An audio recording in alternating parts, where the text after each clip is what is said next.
It is sad when mistreatment and abuse and neglect and murder against Indian people becomes common. This is where it started, and this is where it's going to end. I talk to Crazy Horse and Little Crow, Little Six and Sitting Bull. You can hear the war cry, we ain't crying wolf. It's still a good day to die when you know you're fighting for. Welcome to the Future Generations podcast. I'm Pablo Mancias. And I'm KP. And today's episode, we are going to take a look behind the scenes at our cast and crew and talk about why we do what we do here at the studio. We've had two special people here this season, Joel McMinn Reyna and Mia. And Joel's our producer, and he's basically the one behind setting up the cameras, getting the sound, the lights together, all around professional. Glad to have him. And we have Mia, who is a editor for our show, who is getting us the numbers we need in our social media. Both really beautiful people. Glad to have them working with us, and we want to just highlight them today because this stuff can be done without them. We're very appreciative to have them. Yeah, and we're honored to be here. Like, it's really cool being able to have been a part of this team. I've been a part of this team since the podcast originally just started in general. So it's been really cool seeing it develop into what you've been talking about, how you wanting it to be, and seeing everyone join the crew. It's a really cool honor to be able to work with me and KP all the time. So I enjoy it. Yeah, I echo that sentiment. To me, I love just the idea of elevating, or rather creating platforms that empower a more diverse perspective, a diverse range of perspective is what I mean to say. So I think that the more that we can empower and uplift voices that traditionally haven't been able to get a lot of traction, we can just open up everyone's eyes to the variety of perspectives that exist in our world. Yeah, absolutely. And that's, the big reason, talking about the origin of this podcast is essentially I didn't want to be a host for it. And I wanted it to be something where, because a lot of guys have podcasts. It's like, what was that joke you were telling us earlier, KP? In 2020, women asked men to listen and they started podcasts. So, with that said, I can go through my feed in YouTube and Instagram, and you can have a conversation with somebody that's like a political conversation, and all of a sudden, like, stuff that you don't really want to follow just shows up in your social media. We were talking about that earlier, and there's just a lot of voices that reflect a lot of negative sentiment. They're not like really looking to work out solutions through dialogue. They want to have internal conversations that are echo chambers and, find platforms to preserve their own prejudices. And, that was one of the reasons why I wanted to create a platform here at the studio, just to allow people to kind of challenge that in a good, healthy way, and also educate people on ways to discuss things with Indigenous people, to grow as an individual. Because, I'm not perfect, and it's an ongoing process. And this process, working on this podcast, has been great. I've learned a lot from KP here because she does a lot of the research, and I've been able to educate people on things that I know over my past experience. So it's been a really good community that we developed here. And so with that said, I was looking to start a podcast, and I reached out to KP because we met during ceremony with harvest dance for the Carizo Comecrudo people. She came out to the property, and she's a close friend of mine. And so I knew when I started following on Facebook, because you reached out to me on Facebook because you wanted a copy of my dad's book. Mm-hmm. And I had reached out to you because I looked at your Instagram, and I didn't even know there was a whole native TikTok. Like, mm-hmm. You were the one who introduced me to it. Yeah. And it's stuff that's like, I never thought I would see this on social media, and I'm so glad that these voices, these perspectives are being shared, and that was something that you shared with me. So I reached out to you and was just like, hey, I want to get a podcast together, and I would like the host to be women, and I want to do whatever I can to facilitate that as a producer, as a studio owner. And we even put a call for hosts on Instagram, and I didn't get any responses. Mm-hmm. So that's when I reached out to you, because I was like, oh, she really has that right mindset. And, I trust people who come to ceremony and have good intentions, because that to me is sharing those spaces, sharing that kind of connection, and those hard things. Those are very intimate. Even this setting to me is an intimacy that we all have, and it's not anything that has to be like associated with making money. Like we'll get personal growth because we are trying to grow as a community together, and that's what I love about it. It's really collective effort here, and that's why I respect everybody here, and like we have this circle together. Yeah, and I think because of the conversations that we have had, Pablo, it's very important to have a platform out there that's positive, that uplifts voices of marginalized communities, that defies the negative stereotypes that surround our people. And most importantly, I wanted a platform to bridge, because I feel there's a gap between like elders and young people. And that gap is that a lot of the times there's conversations where there's a lot of misunderstanding. So instead of coming from a place where you're like judging a young person or judging a young person's journey, to come from it from a place of love and be like, okay, why is that person taking that path? So instead of judging, coming from a place of love, which is very, very important, right? Because I know that in my own personal experiences, ultimately it was people that came from a place of love that helped me avoid self-destructive behaviors. It was not people that came from a place of judgment or a place of self-righteousness or I'm walking the red road better than you, because it's not a competition. Yeah, out Indiaing each other. Yeah, or out healing each other, really. Exactly, yeah. Because healing is such a personal journey, and it's really ultimately a journey that every person will go at a different pace. So I just wanted something positive out there, because there are a lot of opinions out there that are very toxic. And whether we agree with them or not, our youth is consuming this. Young people are consuming this. People that don't have the right guidance are consuming this on social media. And they are following that advice. They are following the advice from Toxic Masculinity of Andrew Tate. They're following advice from the negative stereotypes that are out there on the news media even. Their constant messages about why assimilating is better for them. So if there are no platforms to counteract those arguments, then I feel like they would be more vulnerable to it. So I'm so thankful that you provided this platform, and I'm thankful for our crew too. And I can't wait for all of our listeners to like engage and connect with all of us, because ultimately all of us bring an important piece here to the conversation, and so thanks, Pablo, for that. Well, I appreciate everybody being here, for one, because it started as a project that was like in my head, and then I would tell people and they're like, that sounds like a great idea. I'm like, well, can you help? And it's just like, not everybody has the capacity to, bring to it. And it was nice that you guys, gave up some of your time and joined me on this, because one, like I said, I didn't want to be like a voice. I wanted to create a platform and I wanted to help amplify voices. But I think you guys helped me empowered me in a way to be comfortable to do this, because I'm always like, should I be the one doing this?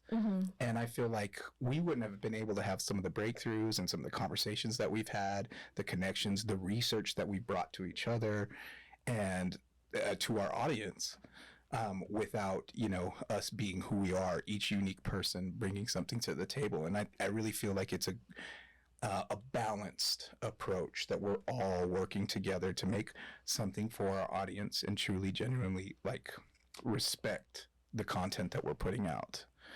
We're not just like, doing it for the sake of doing it. We really want to, see people grow, and I feel like we're growing through it, Joel, I've known you for about 2 years now.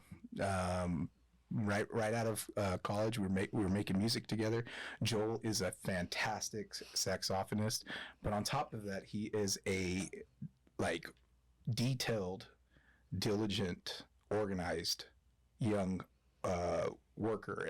Somebody his age, I've never seen somebody as put together as he is, and he keeps me in line sometimes. I mean, both of y'all do. You guys hold me accountable in good ways, and it's helped this podcast grow. So I have benefited from that, and I hope you guys feel the same way. Yeah, and I feel entirely the same way having worked here, but I just want to take a second to backtrack. Saxophonist. Is that not the right word? No, saxophonist. Saxophonist, sorry. No, it's okay. Coming out of college, I knew I wanted to be able to find some place where I can continue growing my skills and what I already knew. I actually work for the studio next door called Richard Thurman Entertainment. Shout out, Richard. As well as a few other things, but the opportunity you've given me to be able to come in here, essentially turn this room into my baby. I mean, it's been awesome seeing this turn into the first couple of microphones we had to now that we have cool lighting. I mean, we're getting there. We're growing. And even just kind of having been growing as just our friendship has grown in awesome ways. And it's just been really fun seeing how your love for what you want to talk about and your passion to help provide this platform for different people to communicate these different messages has been fantastic. And then for me, I kind of feel almost a little oddball out in the room sometimes since I'm not necessarily a part of the Corizo Comacao or haven't been to any of these tribes. But at the same time, I do feel emotionally rooted in a lot of what they are talking about because I do believe, good karma brings good life. And as long as there's always a positive message and always something meaningful to teach, it's awesome that there's a platform now that we can provide towards these people to be able to promote what they are talking about and what they want to do. So, I mean, I'm here a couple of times a week, but I do a lot of everything. I am in a bunch of bands. My day job is a fantastic performing arts venue called the Brontex Performing Arts Theater, and then I have this in my back pocket. It's just been able to be awesome, be able to really do what I love to do, but of course a lot of that would not be possible without a person who can edit all the videos. I mean, I'm a decent editor, but Mick has been really the one taking the realms on all these videos, and seeing her become a part of the little crew that we have has been a really awesome little spot of growth. Proof that we're trending in the right direction. Yay, I appreciate that. I really enjoy editing the videos because I truly do believe that the subject matter that you guys talk about is extremely important. And yeah, anytime, like you mentioned, just good karma, creating, anytime somebody's trying to represent a positive idea, that's something that I immediately want to gravitate toward and put my energy into. So yeah, for me, it was kind of a no-brainer, and I am happy to help however I can. And this seems to be the best way. Yeah, and everybody here, like, we've all crossed paths previously. It's not like I put an ad out and somebody answered it, but I did do that and nobody answered it, but but like everybody came here in a very authentic way, and it also has opened my eyes to the idea that there is a youthful community that one deserves to be heard, but also, needs some guidance, because they're, like we said, the point of this podcast is to have a positive voice for growth for individuals out there, especially young Indigenous people or people trying to reconnect with who they are. And what you guys bring to the table helps us, because if you don't put something out there that's professional, the message is lost. Mm-hmm. And you guys really help us in that aspect of making sure we have something that's legitimately looked at. Because I mean, definitely the content is legitimate, and our perspectives are legitimate, but we are now taking that step to make sure we make professional content out there. Mm-hmm. Make something that we're proud of, and that's my hope for the future. That this is a legacy that we can all leave the community, even if any of us have to move on. Because personally, my goal with this, and I've been talking about this, it's like my vision board. It's not a real thing, but like people talk about vision boards, but I have a plan to produce content and get myself a resume going so I can work in educational content for Crash Course. I'm just going to put that out there. Crash Course at PBS. If you guys are listening, this is my pitch for Native American history, because you guys have U.S. history, you have European history, and you have Black American history, which has been great. And it's not like just chronological. It focuses on subjects. I'd like to see Native American history out there in the future. So this is my start to making content in that way. And one day I hope another tribal member or a member of the community can take our places here, and we can leave behind this podcast to continue doing this positive work for the youth. And that's why we call it the Future Generations Podcast, is we want to leave something behind that's positive in the social media and internet realm, that is reflective of our voices and our perspectives and others' perspectives. One that teaches people on how to listen more than being ready to speak, and that's respectful and engages in dialogue rather than debates or just conversations. Because we do need real solutions to a lot of the problems that we have, and that means dialogue in it. And it's an ongoing process. It's also a part of like really learning how to listen. And having platforms like this is hopefully, will encourage them to have pride in their native heritage. And so they won't feel so alone. Because there's already so many outside messages, telling history from a historical point of view that's like the white lens. So it's not even accurate history. So it's not empowering history. So we're sending you lots of love to all of our listeners, to everyone that joined us, whether it was in this season or the first season. Thank you. And hopefully you get to see us around for season 3. Real quick before we wrap up, I want to give an opportunity for everybody here to kind of, speak on what projects you're working on right now. If there's anything that you want us to look on online, we would love, because I know both you, Joel and Mia, you're artists that work in music and you have your own talents. What's going on with you guys right now? Joel? Well, as we're filming this in the middle of summertime, I'm currently in full gigging mode. So there's a bunch of places around the Central Texas area that you can find me performing at over the summertime. If that's your thing, if you want to just catch more of my content, my business is Traversing LLC. So there's a whole entire social media platform link will be tagged in the description that you can find me on if you wish to just kind of look more into what I'm doing. As I said, I'm a music generalist, so there's not a part of the music world I do not have my hands or feet dipped into currently. So I just, I got a little bit of everything going on, but that's what makes it really fun, because it's everything that I want to be doing. So awesome. Nice. And for me personally, I am in the process of rebuilding like my entire social media restructuring. But ultimately, I want my YouTube and Instagram communities to be a community, and B, for it to be a community for people who, it's basically just to support anyone in their creative expression, and just to encourage people to maybe live life a little bit more mindfully. And that platform is going to evolve as time goes on, but if you do want to follow along for the journey, I'm also going to link my information in the description. Yeah. Okay, Pete? I do writing sometimes. I haven't in a while. I haven't had time to. But if you want to check out my writing, you're more than welcome to. You can follow me on Instagram, is what I use more, _IMKP_. I love hearing feedback on my writing. I do write about some heavy stuff, so it's not like it's not like lighthearted stuff, but it's very real stuff. And I feel that for me, that's the way I found healing, through writing.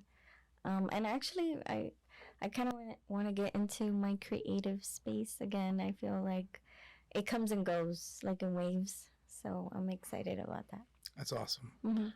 And me, I'm a musician. I run the studio, but I've done some collaborations with Mia and Joel. That's how I met Mia. We played in a cover band together, and that's how I met Joel. Same band, but at different times. But if you guys want to check out, I do have a band, Cotia. You can look up at YouTube, all your streaming platforms. But we do have a song together. Me and Joel have a song together where he has an awesome saxophone solo. It's called Fireworks and Burns. It's a great song in general. There's a fantastic guitar and trombone feature just all throughout the song. So it was a fun collaboration I was able to do with y'all. Yeah. At the start of everything. So And that was like check one of it your first recording sessions too, right? out. With you. Yeah, with yeah, you, yeah. So. So I it was was- like, I've had a few. Oh, okay, under my belt by yeah, that yeah. point. But it was an awesome experience. That song is one of the ones that I'm happiest with in my career, and I've been recording since I was 15 years old. So that was a good experience. So if you guys want to check it out, it's Cotilla, Cotilla, on social media and YouTube and all your streaming platforms. But with that said, we wanted to give you guys a chance to meet us. We are human beings. We aren't paid by, any foundation to put out, political content. These are our human reactions, to what's going on in the world and how we're trying to process it together as a community. So we wanted to give you a chance to meet our crew and, know us on a personal level. And we hope to continue seeing you guys in the next season. There will be a season 3, and we're real excited about it. Bye, guys. Thank you so much. And pleasure. Thank you.